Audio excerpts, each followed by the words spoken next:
assim, quando você chamou assim, pô, vamos falar sobre o perdão, e eu fiquei refletindo, e esse é o exercício desse nosso encontro, é refletir sobre algo que é cotidiano nosso, mas que a gente não para pensar. A gente pensa assim, não, perdão, eu perdoei. Perdão, no fulano de tal, poxa, bicho, foi fazer um negócio pra mim, quebrou uma maçaneta no meu carro. Perdoei. Fulano de tal, tropecei, botou o pé, tropecei e perdoei. E aí a gente acha que a gente conhece do que a gente está falando.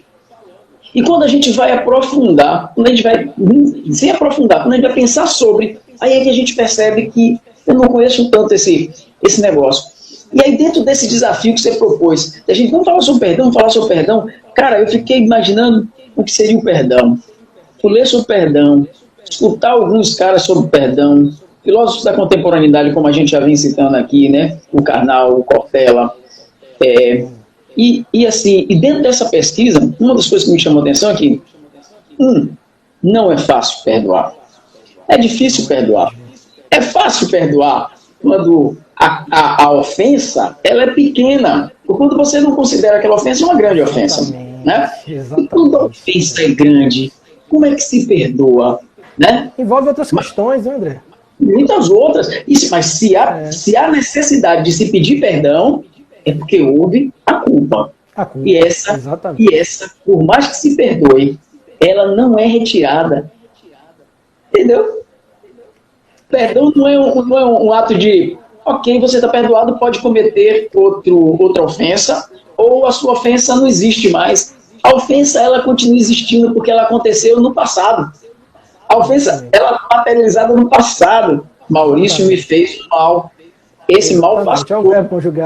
E esse sentimento ficou comigo. Esse sentimento ruim ficou comigo carregando. E vem aquelas perguntas que a gente se colocou, né? O perdoar liberta o outro ou me liberta?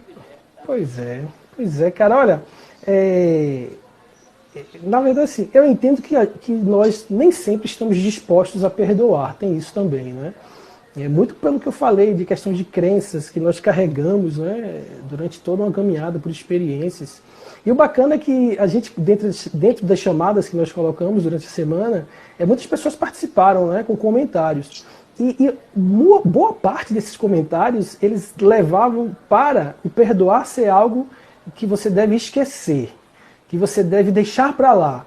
Né? Não, perdão, esquecer, deixar para lá e seguir a nossa caminhada. E assim, na pesquisa que nós fizemos, né, dentre várias pesquisas que nós fizemos, eu achei algumas colocações de Augusto Cury, né, de umas pesquisas que ele fez, porque o Augusto Cury, ele traz na sua linha de conduta, de pensamento, muito levado à questão da mente. Né? Uma das vertentes dele, uma das maiores abordagens dele, é justamente sobre a mente e a gestão dessa mente dentro das nossas emoções. E o que é que ele trouxe? Né? Engraçado que junto com Augusto Cury, Cortella fala um negócio interessante também. Porque Cortella ele traz que algumas pessoas elas têm dificuldade em perdoar porque elas acreditam que ao perdoar elas vão abrir a porta para que aquela dor ela volte novamente. Então o medo que essa porta seja aberta para que a dor volte normalmente é que faz algumas pessoas elas travarem no perdão. E Augusto Cury ele traz uma questão interessantíssima, que marcou muito para mim na minha pesquisa, que é o seguinte: nós não temos amnésia seletiva. Nós não conseguimos selecionar o que nós iremos armazenar dentro da nossa mente, dentro da nossa memória. A nossa memória ela é automática. Nós vivemos, automaticamente nós armazenamos. Nós não conseguimos mudar isso, a não ser que seja uma patologia, Alzheimer, enfim. Mas nós nem devemos, né? Nem devemos, que faz parte da nossa construção, né? Enfim, mas vivemos, armazenamos. E a partir daí é que vem o perdão como uma possível ferramenta, inclusive, para danos no futuro. Situações que a gente talvez não consiga controlar. Porque, olha lá, pensa comigo. O nosso eu, ele não é o responsável sozinho pelo pensamento. Né? A construção do pensamento, ela vai de diversos eventos que são inconscientes. E Augusto Cury traz janelas. Então, se janelas são abertas quando nós resgatamos a nossa memória, olha que situação pode acontecer lá na frente. O gatilho dessa memória ser disparado por alguma situação em específico, você lembrar de situações que você não controla a lembrança, né? As janelas se abrem e quando você menos espera você já lembrou. E se você não cuidou daquela lembrança, se você não estancou aquela ferida, se você não controlou aquela dor insuportável, ela pode vir de uma forma e reverberar que a gente não consegue controlar e nem imaginar. E a partir disso, essa dor retornando sem esse cuidado naquele momento, nós podemos agir de forma que a gente nem imagina como. A gente pode, descontrolados emocionalmente, a gente pode cometer diversas atitudes. Atitudes que nós nem sequer imaginaríamos que poderíamos cometer. Então, o exercício do perdão acaba se tornando uma ferramenta, porque o perdão ele nada mais é do que você tirar de dentro do seu peito uma dor insuportável quando lembrando de uma situação. Né? Porque, como você bem falou, o perdão é algo que foi feito no passado. Né? Aconteceu, gerou a dor. Então, se a gente carrega essa dor por muito tempo, será que nós não estamos ficando escravos desse sentimento? E esse sentimento acabar não nos libertando, essa dor acabar nos aprisionando, dificultando a nossa caminhada, crescendo os sentimentos de ódio, ou sentimentos que dificultam como homo sapiens que somos pensar.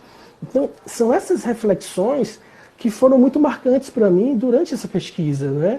E assim, eu vejo esse lado do perdão que não é fácil, tá, gente? Se fosse fácil, a gente não estaria nem comentando aqui. Se fosse fácil, a gente não teria nem propondo, né, André? De forma alguma. E pensar o tema perdão é complicado, não sob o ponto de vista conceitual do perdão e etc., porque todos nós estamos aqui para questionar, construir um conceito. É o que a gente tem conversado. Fazer pergunta é melhor do que dar resposta. Né? E fazer pergunta leva uma outra pergunta, que leva uma outra, e a gente vai ficando nesse processo cada vez mais conhecedor de coisas, né? E isso, e vai conhecendo a opinião do outro. Sim. E nesse processo de estudar o tema perdão, você acaba fazendo uma viagem interna, porque você começa a se lembrar do quanto que você ofendeu durante o seu caminhar, a sua vida, às pessoas que você quer bem, enfim, o quanto que você foi ofendido, e às vezes a pessoa sabia que estava ofendido ou não sabia, mas você se sentiu ofendido, o quanto que você conseguiu perdoar essas ofensas, pequenas ou grandes ofensas. Sim, não é fácil. Exatamente. E é um tema que foi complicado para mim pensar sobre, que como todo humano, eu também já errei muito. E errei com as pessoas que eu mais amo. Quem nunca, né, André? Quem nunca? Minha esposa, minha mãe, meus irmãos, né, amigos. Então, aliás, a gente erra principalmente com aqueles que a gente mais ama, estão mais próximos da gente, né? Perfeito. E, para começar logo essa conversa de perdão, eu vou lhe dizer uma coisa. Claudinha, você conhece essa pessoa? Conheço bem. Foi bem. Claudinha pegou você, por sinal. Claudinha pegou minha camisa. A camisa, você sabe que eu gosto de vestir preto, né? Preto, cinza, branco, eu sou vidrado nessas cores. Aí, Claudinha pegou a camisa que eu tenho um xodó, um carinho imenso pela camisa, velho. Aí ela pegou a camisa e disse, essa camisa, esfregou a camisa, criticou a camisa que eu uso há muito tempo. É meu xodó. E pôs para lavar. E ela botou a camisa de molho em algum canto. Depois ela pegou um balde de alvejante e jogou no mesmo lugar que estava a minha camisa. Nossa Senhora. Eu acho que ela fez isso porque ela se sentiu ofendida com alguma coisa e ela não me perdoou. Mas a vontade dela de ela me perdoar com o perdão de alguma ofensa que eu tenha feito era tão grande, que ela aproveitou esse movimento e fez um tie-dye, que é isso que eu estou apresentando aqui agora. Olha aí, ó. Artista, viu? Ficou muito mais bonito do que o original. Eu achei fantástico. E aí, o perdão se tornou um presente para mim. Por que eu estou brincando com isso? Porque, assim como o Gregório fala lá, depois a gente vai falar um pouco sobre ele, né?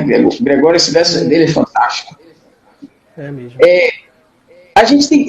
Eu comecei a me questionar se perdão era algo ficcional, só possível pensar nessa constância do tempo, do local e da sua interpretação das coisas. Ou seja, Quando eu digo mal eu te perdoo, não necessariamente é o mesmo perdão que Maurício está pensando. Sabe por quê, Maurício? Exatamente. E repare uma coisa, como é um negócio que perdão É o depende tal do valor, né? a questão do valor. E perdão depende de duas coisas. Repare, eu sou o culpado. Cometi uma ofensa grave. Essa ofensa é minha e eu estou arrependido. Né? Porque se eu não estiver arrependido, ou eu sou louco ou eu não vi aquilo como ofensa. Então eu estou arrependido, é uma culpa, a culpa é minha. Mas o perdão, quem dá é Maurício, é o outro. Quem dá o perdão é o outro. Mas veja, o perdão quando o outro dá, ele me libera dessa culpa? Não. O Pois é, perdão que cara. Maurício me dá, A culpa vai continuar, né, cara? principalmente Maurício, de carregar esse peso dessa ofensa que André fez a ele e seguir leve. E ele diz para André, André, tudo bem, você está perdoado. Não necessariamente eu esqueci, eu não posso esquecer isso que você me Pois fez. é, cara. Mas você Pois está é. perdoado. São Agora, mitos, né? a minha pergunta aqui que eu vou lhe provocar é essa. A culpa sumiu? Pois é. Olha, a gente dá risada porque a gente vai se lembrando do quanto a gente chegou e por questão de orgulho, por questão de alguns sentimentos, a gente acabou não se desvinculando dessa dor, né? Se livrando dessa dor e carregou ela por muito tempo. Eu tenho um amigo, irmão mesmo, que é Bruno. O apelido dele é Bichela, mas não adianta perguntar agora por quê. Isso é história para um outro movimento, tá? Enfim. É. E ele, a gente conversando, eu coloquei as inquietações, ele mandou um áudio para mim, bem forte, assim, emocionado, né? E que ele conta a história dele de vida mesmo, né? Ele com muito novinho, 15 anos, 14, 15 anos. Os pais dele, um foi para um lado, outro foi para o outro, a irmã casou e ele ficou naquela, no dilema, né? Onde é que eu vou ficar? Em que lugar eu vou ficar? E acabou sendo ajudado por outro amigo da gente, a mãe dele ajudou com algumas questões. E ele cresceu com esse sentimento em relação aos pais dele, um sentimento muito forte, um sentimento que machucou ele demais. E ele dizendo para mim, emocionado, ele falou, poxa, Mal, eu só não fui para o lado errado por algumas questões que estavam muito claras para mim de princípios, mas eu fiquei aberto, eu acho ele um cara, um vencedor da vida, André, sabe? É um dos amigos, assim, eu tenho muitos amigos, graças a Deus, e todos eles me inspiram de alguma forma, mas Bruno é uma referência para mim nesse sentido, ele é um lutador, um cara que brigou, que não teve as coisas fáceis, para ele tudo foi muito difícil, ele precisou se provar na vida, eram sentimentos muito fortes em relação as duas grandes principais referências que nós temos, pai e mãe. Meu pai está assistindo agora, ele sabe o quanto eu amo ele, quanto ele é minha referência como profissional, como ser humano, sabe? E como pai, então, nossa, eu brinco com ele que se eu conseguisse 50% do que ele é para mim, para o meu filho, Nossa Senhora, né? Então, essa vida que esse meu amigo trouxe, carregou essa história, é uma história impactante. E a história é real, né? Porque às vezes a gente fala do perdão como algo muito distante, né? Como se fosse uma coisa impossível. E ele disse com muita propriedade que depois de muitos anos ele conseguiu perceber, inclusive, que aquele sentimento que ele tinha antes, ele faz parte de um movimento da construção dele. A gente vai falar até sobre isso daqui a pouquinho. Perfeito. E ele, depois que ele conseguiu perdoar, e aí perdoar não é concordar com a ação dos pais dele, não é concordar com a ação das pessoas envolvidas na situação, mas é tirar de dentro dele aquele sentimento que tanto deixava ele mal e atrapalhava a caminhada dele, é que ele conseguiu caminhar de fato. Ele conseguiu viver, né, de uma certa forma, com muito menos dores no coração. E ele falou, Mal, não foi fácil. Foram períodos difíceis, período de análise, de luta, de tropeça, de levanta, de toma pancada e o sentimento lá maltratando ele. Ele tem 2 filhos hoje, ele vê a importância, porque quem é pai, né, André, descobre o perdão de uma forma muito na prática, né? Porque é o tempo inteiro se colocando numa situação... Se provando, né? Se provando, porque é uma dor muito forte quando acontece uma situação que você desaprova dentro da sua limitação como ser humano, não é? E ali automaticamente você percebe o quanto esse movimento do perdão, ele não é tão difícil quando você se permite perdoar, não é? Simples, poxa, a gente não é, claro que não é. Nós não seríamos hipócritas, nós não somos seres evoluídos ao ponto de dizer assim, não, eu perdoo tudo, é tudo muito fácil para mim. Não, nós estamos exercitando. É um exercício. As pesquisas, elas foram fortalecedoras, para isso, inclusive. É um exercício. A gente vive num momento que tem muita questão de ódio envolvida, porque tem questões muito complexas e muito sensíveis, não é? E que não dá para a gente mensurar nessa fala que a gente está tendo, tá? Não dá para a gente mensurar. São questões atípicas, não é? Mas assim, a ideia do comportamento diante da situação cotidiana é que a gente precisa ter cuidado, né? Para ver se a gente não está se punindo ao não perdoar.